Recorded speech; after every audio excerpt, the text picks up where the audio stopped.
It's Way Up with Angela Yee. I'm Angela Yee, and this is exciting because we just had Dr. Heavenly on, and now Sweetie from Married to Medicine is here with us. Hey, yep, I'm here. All right, so first season on Married to Medicine. You're the youngest out of all the women on the show. I am. Which you make sure they know. I am, right. So they make sure they let me know. And you guys are about to film the reunion. Yes. So how you feeling? I'm a little nervous about it. I have a lot to get off my chest, and I just want to make sure that I'm heard. Okay. Yeah. Are you going in there with a game plan? Somewhat. I can't tell you exactly what the game plan is, but I will be prepared. All right, so let's talk about some things that happened because this is your first season on the show and definitely a lot of storylines, let's use that word instead of drama. A lot of storylines revolved around certain things that you had going on. So I just want to make sure that we clarify certain things. And like we said, Dr. Heavenly was here the other day. And so just even you getting onto the show, she did have a hand in that. Is that correct? She did. Okay. She did. I met her at the Jackie's first 50 Shades of Pink, and her and Jackie both worked and really wanted me to be a part of the show. And eventually, it came into fruition, and I joined with her encouragement and the opportunity. All right, and then your husband, Dr. G, would he have been on the show without you, or no, he would have been gone? The show is more about the women, so right. So the reason he's there really is because of me. Is because of you, and I'm there because of him. Okay, that's how he brought me on since he was on the show previously. All right, and so now, of course, he was previously married to Quad. Yes, and so that also happened on this season. Now, Phaedra invited Quad to your bridal shower. Yes, and you actually reacted in a way I didn't expect. You would sit next to me. You were very nice to her. Dr. Heavenly was here. She said you're a fan of Quad. Now, what were you thinking when that happened, and why was that your reaction? That was my reaction because me and my husband had a conversation about how whenever I come into this group, he didn't want me to get into it. He didn't want to see his new wife fight with his ex-wife. And because of these women, they're very strong opinionated. Some people tell lies. I just wanted her to sit next to me and hear from my mouth before anybody else starts to spin the narrative their way. What did you think about Quad when you got to meet her for the first time at such an awkward time? It was kind of awkward. But there's no animosity between her and I. When I sat down and met with her, I thought she was nice. There's nothing, like, she was married to Gregory years ago. I met Gregory about a couple years after the divorce, so it really shouldn't be an issue. So it was no problem. She actually congratulated us on our engagement a couple months prior, so I didn't think it would be a big deal. Right. And also, you found out the news that it was going to be more expensive to have your wedding. Your reaction was very, what was going on with that reaction? Because I didn't know if something else happened, if it was editing, but what was really going on?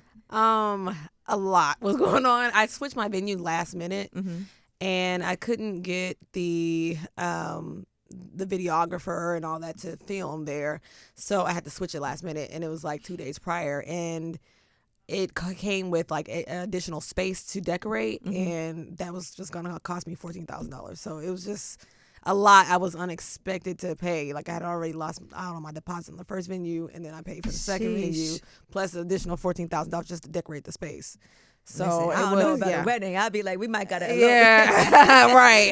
It was just a lot for me to withstand, and then I had a meltdown about that, and then they walked in the ex-wife, so it was just so much happening. Yeah, so much. I felt like it was just everything piled up against me, and that's why I kind of just snapped. When you saw the footage of his bachelor party and he invited the stripper to the wedding, what did you think about that? Hey, I am a woman that's very confident in my relationship and in my man, and I'm like, hey, have fun. Right. I had two bachelorette parties. One was with the ladies, and I did my own with my family and my close friends back in Texas. Yeah, we saw the one with the ladies. We saw some massages. Yeah. So, I was like, do you have fun? But I was like, okay, you did a little much. Talking about, taking his pants down and they not coming back up. They ain't come back up. I was like, you trying to get me down. We filming. What are you doing? Right. Because they also know they're filming, so it's only so far. And right. But you know what? I realized because you are the new one on the show, people are experienced at having moments. It's 10 seasons in. Right. And so for you, this is your first season. So what did you learn in this first season when it comes to filming? Because I'm sure certain things you didn't expect, or maybe you didn't know how to react, because a lot of this is sometimes for TV. Yeah, it is. It's been difficult because I'm like, wait, it didn't happen like that, you know? But you got to just roll with the punches. And I'm learning to turn the negatives into a positive. And I'm learning about it every day. It's just, it can be tough because I get frustrated. And sometimes I call my PR lady and I'm like, you know. But I'm trying to control my own narrative on my social media. Right. I see you talking to people right, directly. Yeah. I want people to get to know me for who I am because I'm not just Gregory's wife. You know, I was a woman before that. I worked for the intelligence community. I was in the Air Force Reserves. I was a pharmacy tech. I worked in toxicology. I worked in the sleep lab. I did medical records. I've done so many different things. Yeah. Salute your service. Like, you know, put some respect on my name. Was there ever a time when you were like, I can't do this anymore? Yes. When was that? I would say, really, honestly, after the hoedown, I felt disrespected with them bringing up the ex-wife often, and I just felt like it was intentional. Mm-hmm. You know, it was just like to get under my skin. And then it was like at the bachelorette party, it was just like 2 days prior to my wedding, I'm supposed to be happy. I'm supposed to be in bliss right now. And I was like, I just feel like everything's like piling up on me. And I worked a full-time job. You know, I work a government job. So it was just at times like it was just a lot to just be filming and then going to go find the clothes and then do the hair and the makeup and Right. then, you know, working a full-time job, planning a wedding within 6 months after we got married. It was just so much. And I'm new to Atlanta, never lived with a man. Like everything was new. So it was just so tough for me. Yeah, I think people have to take that into consideration when they're watching too. Yeah. That this is all new for you. Yes. Now, what about you saying that Dr. G is controlling? Did you really say that, and do you feel that way? Well, at the time, while I said it, thought I was confiding in a friend, and also like I was intoxicated, so of course like my feelings were heightened. You know, I had been drinking and, you know, thinking I'm drinking with a friend, and that's kind of how I felt at the time. But I think that I did not use the right word. I think that like he maybe manipulated the situation and he tried to do as best he could because he was trying to remind me to set the alarm. And like, you know, we've already dealt with that. He's learned from it. I got in that ass a little bit, and you know, and he knows like, you know, that's not okay. And we are, you know, we're learning, we're growing into our relationship, and any issues that we deal with, we're supposed to overcome it and move on. Right. Mm-hmm. And you said that Dr. Heavenly said that her husband had cheated on her previously, but she denies that.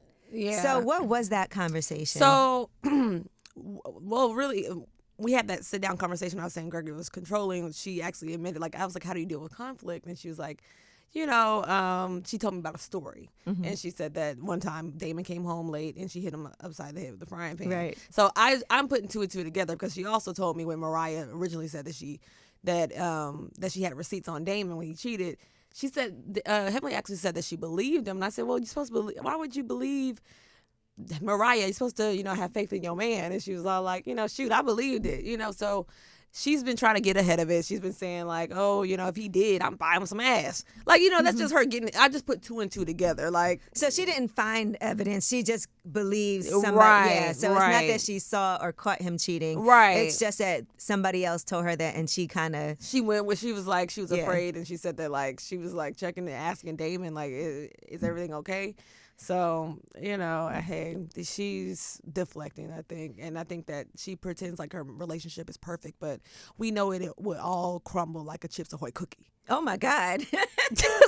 Well, she always says that her relationship is kind of off limits when it comes to, you know, she'll tell everything, but certain things she doesn't want to. Do you think that the show has affected your relationship in any way? Because it has been stressful. It has been stressful. I think that this is just another obstacle that we had to overcome, and it's making us stronger in our relationship, especially with going through all the things that we went through with the alarm, like putting our business out in the public. And then it's just like, you know, he's working, I'm working, but I think that it's making our relationship better.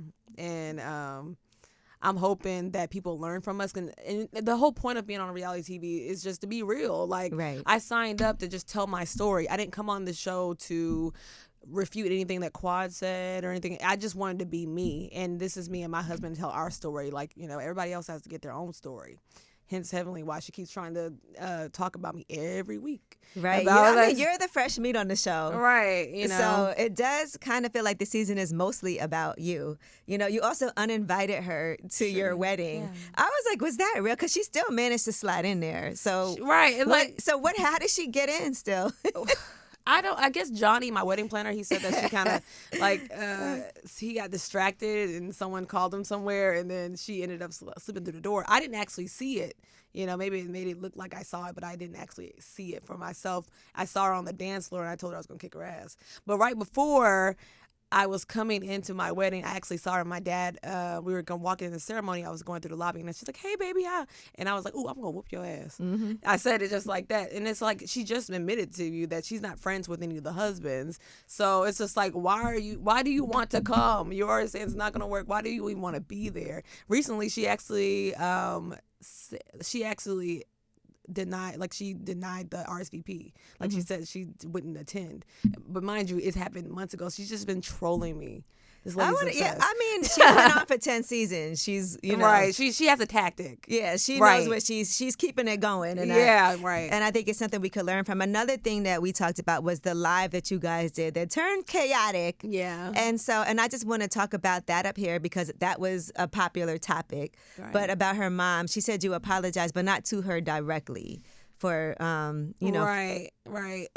She's actually blocked on my phone right now because she's been talking about me every week on her YouTube channel. So it's just like I don't really owe. She hasn't really apologized to me directly. I've told her that she's done things. She's been on Dish Nation. She's been on the Ricky Smiley show. She's been saying negative things about me on her YouTube every week, and she hasn't apologized really for that directly to me. So I asked her not to do it, and she did it even more. So it's like, even if she did apologize, I know that it's not, genuine. So I don't feel like I owe her anything like she does. She's been talking about my family, and it's like I'm going to apologize publicly for me, not really for her.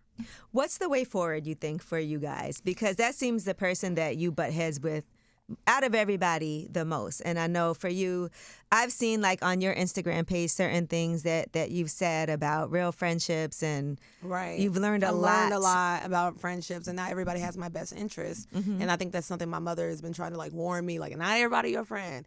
You can't trust people, even my friends. And I'm like, I'm just so nice, but I had to learn the hard way. And whenever people show you who they are, you believe them. Mm-hmm. And as far as me and her and going forward, I just hope that she addressed the childhood trauma that she's gone through, and maybe get a teddy bear. I don't know. Talk to a psychiatrist. Okay, so nothing yet is what I'm gathering from that. Now, another really big topic, and look, this is something that I think you being able to discuss is not an easy thing to do, and people have to understand that. But it is also something that a lot of women have to deal with, and this is you and finding out. Go ahead. Metriosis, yes. And fibroids. Fibroids. I had fibroids, and I had endometriosis. I had 2 cysts that were in my outside my uterine lining, and it's been very difficult because I've always had pain my whole life. Like a lot of women, they have cramps, but I started having cramps in between my cycles. And one day, like 2 months before me and Gregory got married, I went to the hospital, and it was I couldn't even walk. It got to that point. But I've gotten surgery, and we were actually trying to have a baby. And I think that I believe in that scene. I didn't understand really what infertile means, and then what that means is like, if you're not able to have a baby within 12 months, like you're considered infertile. So like I just had my surgery back in August. I was on birth control for 3 months to make sure I heal.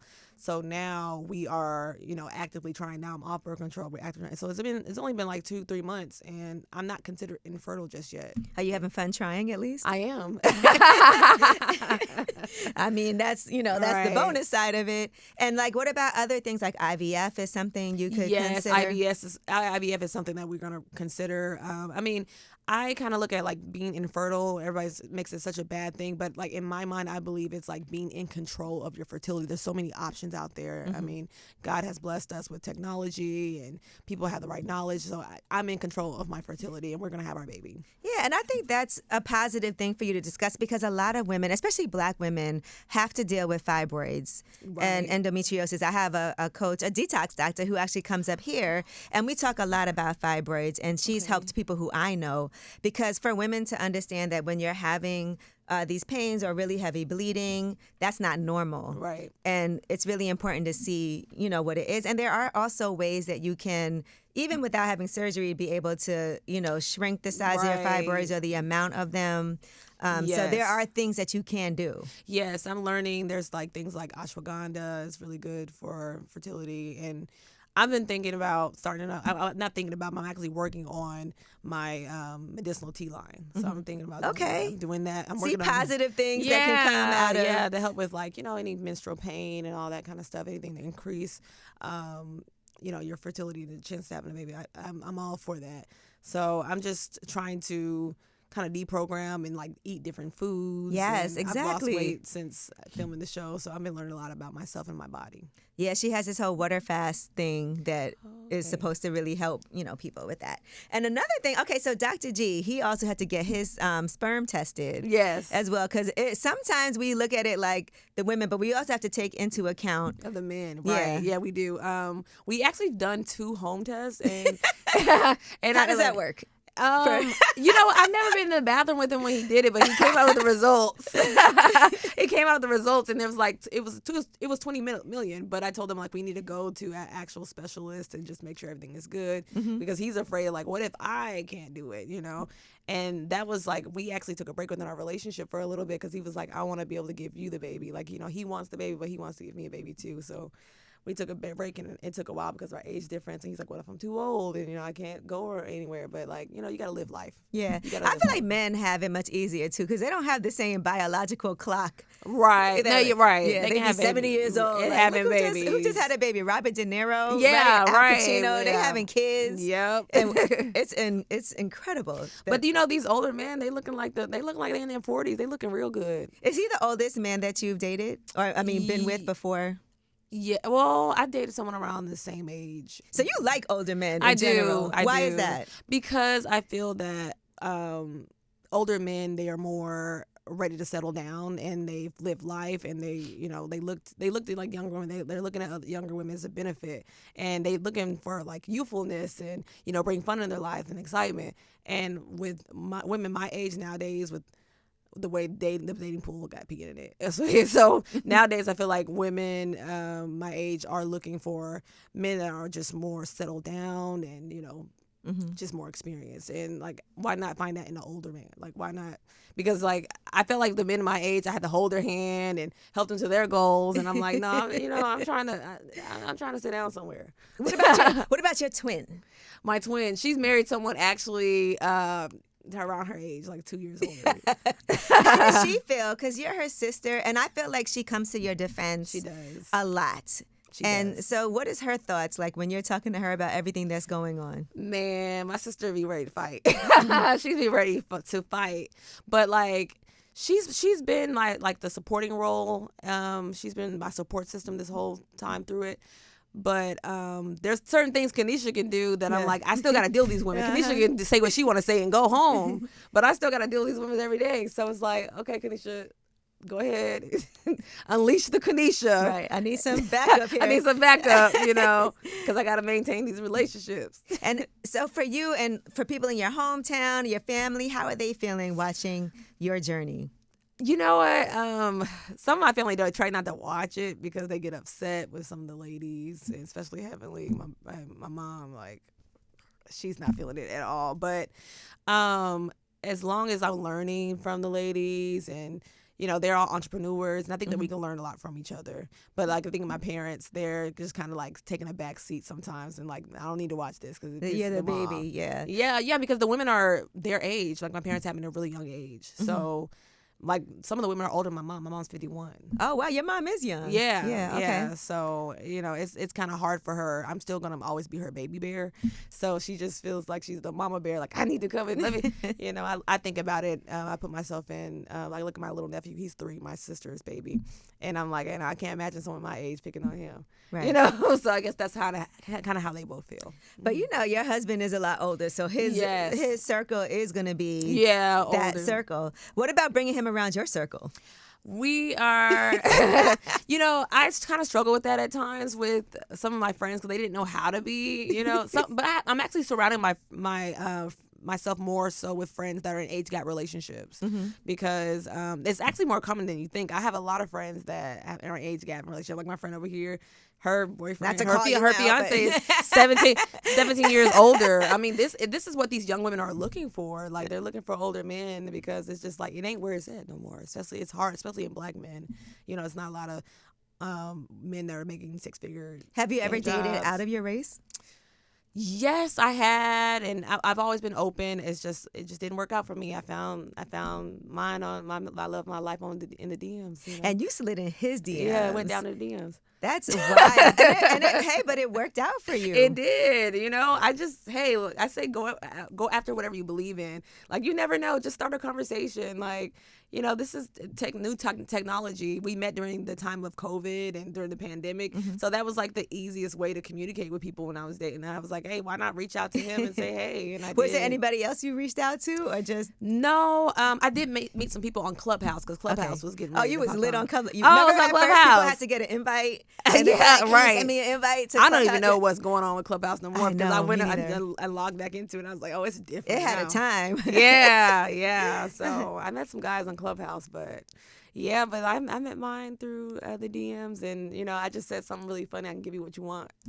And then you put the baby emoji. I put the baby emoji. That's why people emoji. feel like, oh, she did this, and they say that on the show. Right. But the truth is, like, you found out what was wrong. Right. You know, the issues, and doesn't mean that it's not gonna happen. Right. It just means that there's more work that you have to do to make it happen. Right. Yeah. And my husband, I mean, he's a doctor of psychiatry and internal medicine, so like. And he's been around the block for years. Like, you know, he wouldn't get divorced and then be single for all these years and then make a decision just based off of sole reason me having a baby to just be with me. Like, you know, of course he knows my medical history. We've talked, we had the conversations. We've been together. We were together 3 years prior to getting married. So it's been long conversations about this. Yeah, people have to realize that too because they see you on the show and they think it happened like. No, yeah. Y'all met and they got married. No, we've been talking since 2020 of February when we made it official in 2021. So we've known each other. This year will be February will be 4 years. Were you concerned about any of the things that Quad said that she had issues about when it came to him? Did you guys discuss that?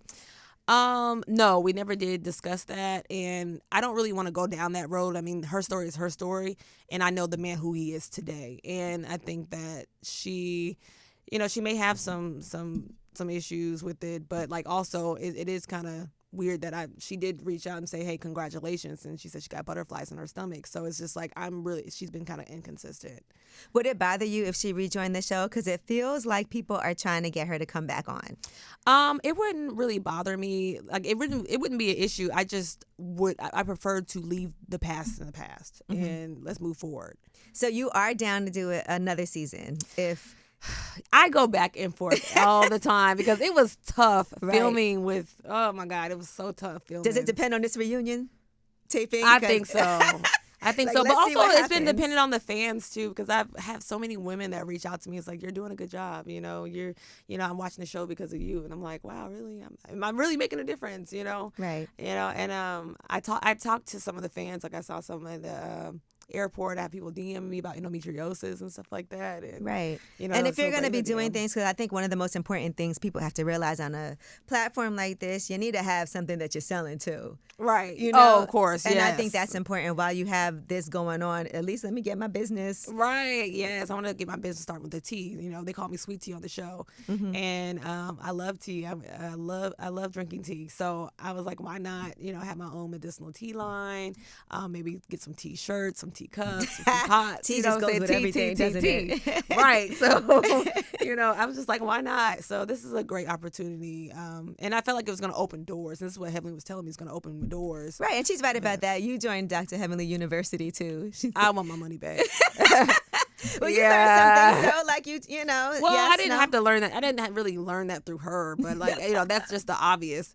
But she was trying to convince me to join the show, so that was. But she convinced you. She did. She did. And I really do feel like once you get into the groove and figure out, it's like a dance. It is. And once you get into that groove, because I think right now it's hard with everybody's weighing in, saying things. You don't know how things are edited until it comes out. You don't know what people are saying about you until you watch the episodes. Right. What was the hardest episode for you to watch? The hardest was the Bachelorette party. Yeah. Like, that was hard. Like, Phaedra actually wanted me to get on the live on that Sunday, and I actually did a green screen, but I really didn't want to do it because it was very emotional for me seeing me, like, break down like that. Because it is real life. Sister. Yeah, it was still real life to me, you know.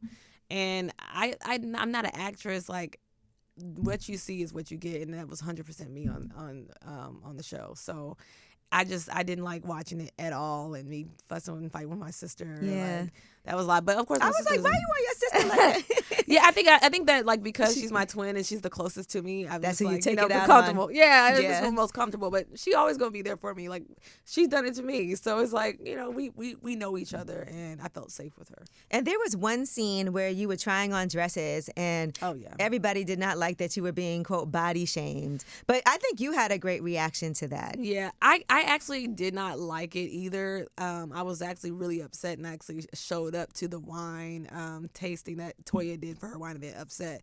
And, you know, that's a very intimate moment. Like, you know, you usually have your family there and stuff like that. And I just felt like, whoa, you know, y'all are kind of, you know, body shaming me instead of, like, you know, the comments weren't really endearing. Right. You know. So It wasn't like, I like the way this one looks. That's looking amazing. Maybe if we take this in here. And Right, yeah. It was just all like, you know. I do feel like when people see themselves on TV, because I noticed that too on a lot, like, people look way different in season 1 than they do by, like, later seasons. Yeah, so I'm like, you know, y'all got to keep in mind, like, where did you start out, you know? Yeah, because it's not easy being on TV and having people watch you every single week, and then you're also picking yourself apart. Yeah, and it's like you're reliving it over and over again. You're living it in real time whenever you're filming, and then it airs, and then everybody has something to say, and then at the reunion you got to review everything again. Like, it's an emotional roller coaster. It has been. Like, I would be lying to you if I said it wasn't. All right. Well, I mean, you look great. So, Thank you. And I know you have a lot going on today. And before you leave, because they said you have to go, but one more thing I just want to ask you. Tell us something positive that didn't make it on the air that you would have liked for people to see. I would say the apology I did with my sister. Mm-hmm. I did, like, a personal apology with her, and, you know, I told her I love her, and that, you know me. That's not me, and that's not my character, and it hurt me to go off like that, and she was hurt. And I wish people see more of, like, who I am. Also, like, me with my job and career, I wanted them to see more of that, you know, because I'm more than just Gregory's wife. I'm a veteran. I'm a program coordinator. I work for the government. Like, I want them to see more of that. So Okay. Well, good. Well, hopefully when you are back for next season, you'll be able to know what it is that you need to maneuver and make happen. But thank you so much for coming, Sweet Tea. Make sure y'all watch Married to Medicine. Any last things you want to say? Just make sure you watch Married to Medicine on Sundays at 9 p.m. Eastern Standard Time. All right. Thanks. Well, thank you Thanks for so having me. much. We appreciate you. It's way up.